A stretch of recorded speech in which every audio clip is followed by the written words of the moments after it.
C'est vrai que j'avais encore envie de jouer, donc c'est toujours difficile quand on vit justement, de sa passion. On a envie de repousser les limites au plus loin, mais en même temps, il y avait voilà la reconversion qui se préparait, il y avait les commotions surtout qui m'ont freiné.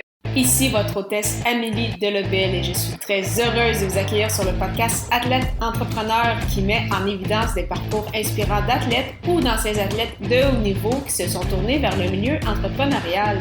Ce rendez-vous hebdomadaire vous présente des entrevues qui seront vous motiver à atteindre votre plein potentiel. C'est parti! Bonjour, je suis très heureuse de vous accueillir pour cette troisième saison de mon podcast Athlète Entrepreneur lors de cet épisode 185 sur partager sa passion selon Asun Kamara. Avant de vous partager l'extrait, je voulais vous présenter une super plateforme que j'utilise avec ce podcast, soit Ocha.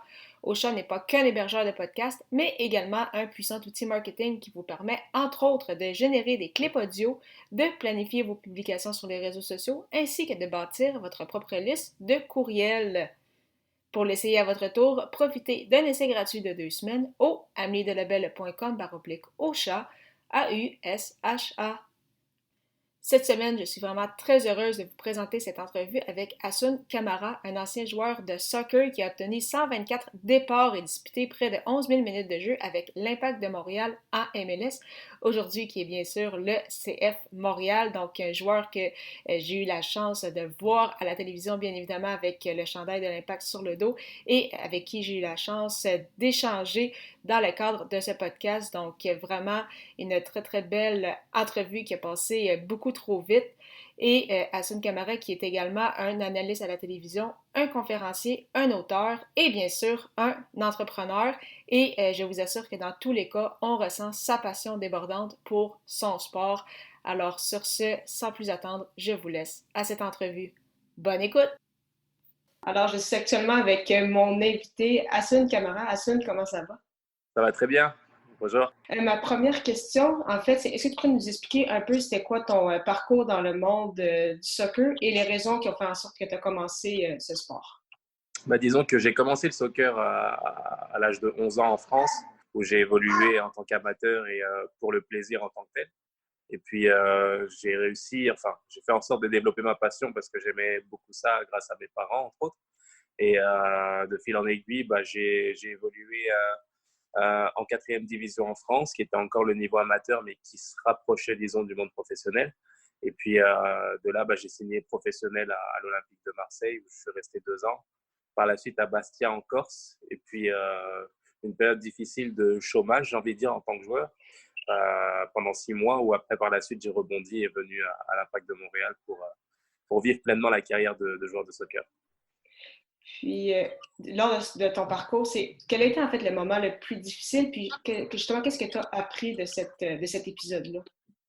C'est vrai que c'est sûr que quand on développe une passion, on fait tout pour arriver à atteindre son rêve, c'est-à-dire devenir joueur de soccer. Mais quand on joue à la télé ou dans les stades, on voit le beau côté, mais il y a beaucoup de sacrifices et de difficultés qu'on vit quand on entreprend tout simplement. Et on n'est pas sur une carrière de 10, 12, 15 ans, on n'est pas à l'abri justement de pépins, que ce soit les blessures, le fait de ne pas avoir de club. Et ça a été mon cas pendant un moment, après une blessure où je me suis retrouvé au chômage. Et c'est vrai que c'était délicat. Ce n'était pas la période la plus belle de ma vie, c'est sûr. C'était très difficile parce qu'on quitte un grand club comme Bastia pour se retrouver avec rien du jour au lendemain. Et puis là, tu dois rentrer chez tes parents, tu dois faire en sorte d'y croire, même si autour de toi, on te dit que c'est peut-être la fin et qu'il faut aller travailler. Mais voilà, c'est le fait de vouloir faire, la persévérance, la résilience qui fait que tu arrives forcément à trouver un chemin et à une issue à toute difficulté. Puis quand ça a été l'heure justement de prendre ta retraite, est-ce que ça a été difficile pour toi justement de mettre fin, comme tu dis, à ta passion ou justement c'était une décision réfléchie puis tu étais prêt justement à passer à cette autre étape? C'est vrai que j'avais encore envie de jouer, donc c'est toujours difficile quand on vit justement de sa passion.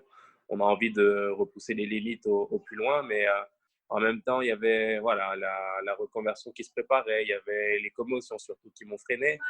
Et en discussion justement avec le staff médical, la décision a été la plus sage, je pense. Donc, avec du recul, je regrette pas parce que je suis pas mal occupé aujourd'hui, j'ai envie de faire plein de choses.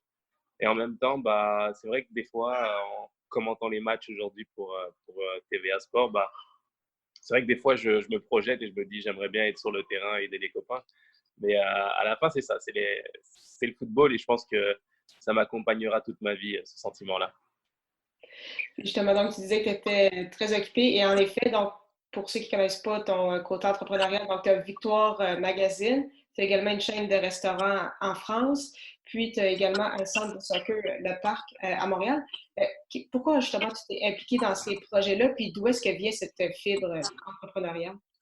Bah, c'est vrai que j'ai toujours envie d'entreprendre dans un sens. Après, quand on entreprend, j'ai envie de dire que le sport est une entreprise aussi, le fait d'entreprendre, c'est-à-dire qu'on est au service de notre passion. Il n'y a absolument rien qui est garanti quand on est joueur de foot. On ne sait pas si l'entraîneur va nous faire jouer.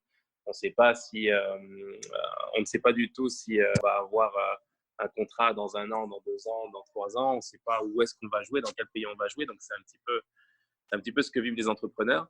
Et puis voilà, je savais toujours qu'il fallait quand même rebondir et faire en sorte de travailler et de rien attendre des autres en fait. C'est toujours la volonté de faire les choses moi-même et j'en suis très content.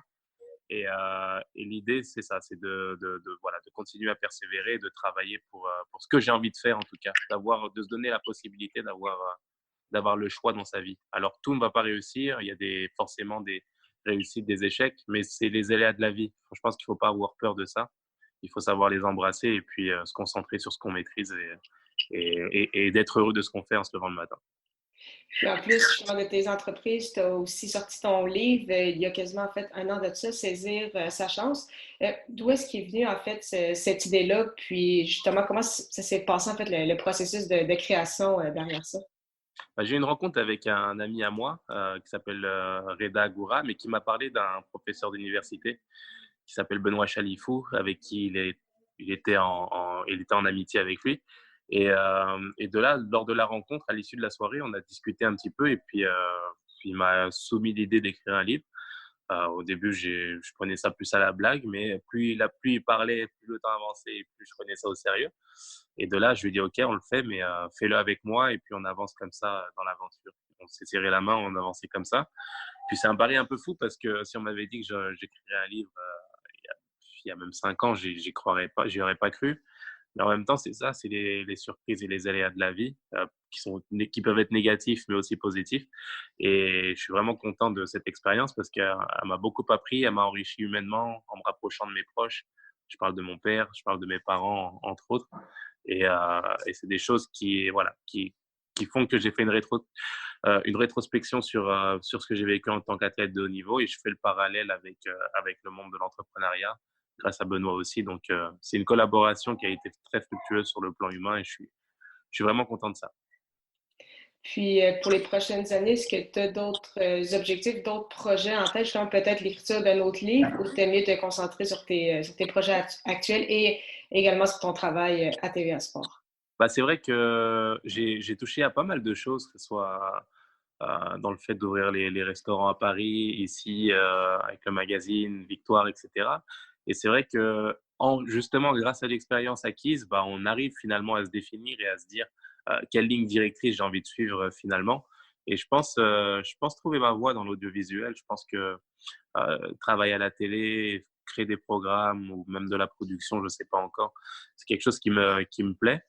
Et le fait oui, l'écriture d'un deuxième livre, c'est sûr que ça va être prochainement. J'ai déjà quelques idées en tête. Je peux pas en dire plus, mais je pense que oui, ça peut être justement un des nouveaux projets que je vais avoir parce que quand on y goûte, forcément, on se prend au jeu et j'ai envie vraiment de continuer dans cette voie aussi. Donc je dirais, voilà, l'audiovisuel, travailler à la télé, et l'écriture de livres, mais aussi le fait de donner des conférences aux plus jeunes et aussi au sein des entreprises, ça va être les axes que je vais développer pour les prochaines années, j'espère. Merci beaucoup encore une fois à vous d'avoir été là et en souhaitant que vous ayez apprécié ce 185e épisode officiel d'Athlète Entrepreneur. Avant de vous laisser, je vous propose la formation Podcaster Pro de l'Académie du podcast, qui est la formation francophone la plus complète pour non seulement lancer votre podcast, mais également le monétiser. C'est d'ailleurs cette formation qui m'a permis de lancer ce podcast-ci, ainsi que mon autre, les médias sociaux en affaires. On parle de 6 modules distincts et plus de 30 heures de contenu. Pour y jeter un coup d'œil, simplement vous rendre au ameliedelevel.com/lancer son podcast, lancer ER. Au plaisir de vous retrouver à l'épisode 186 pour une autre entrevue marquante.